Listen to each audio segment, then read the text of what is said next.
યુરોપનો જબરજસ્ત સાહિત્યકાર ગોવિંદભાઈ સમરસેટ મોમ હતો, જેને યુરોપની સંસ્કૃતિને ટકાવવા માટેના પ્રયાસો કર્યા હતા. સમરસેટ મોમ નામનો યુરોપનો સાહિત્યકાર, એ જીરોમાંથી નીકળેલો, કરોડો કમાણો, બંગલા બનાવ્યા.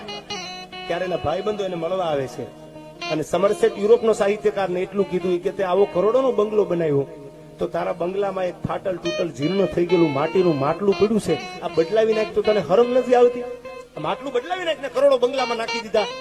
તેથી યુરોપનો સમરસેટ મોમ સાહિત્યકાર એના ભાઈબંધને જવાબ આપે છે, સાંભળજો કે વાત સાચી છે તમારી, બંગલો મેં મોટો બનાવ્યો અને આમાં માટલું જે મારું છે ફાટલ તૂટલ જીર્ણ થઈ ગયેલું માટલું, એ બદલાવી નાખું તો સારી વાત છે, પણ તમને ખબર નહીં હોય, ક્યારેક ક્યારેક મને મારા મિલકતનું અભિમાન આવે ને, મારા રૂપિયાનું અભિમાન આવે, તેથી આ ફાટલ આ જીર્ણ થઈ ગયેલા માટલા સામું જોઈ લઉં છું, તારા જૂના દી ભૂલી ન જાતો યાર, બાકી ખબર તો મને પડે છે. એમ ગોવિંદભાઈ જીવનમાં એ જ માણસ સુખી બન્યા છે કે વર્તમાનમાં પોતાના ભૂતકાળને કોઈ દી ભૂલ્યા નથી.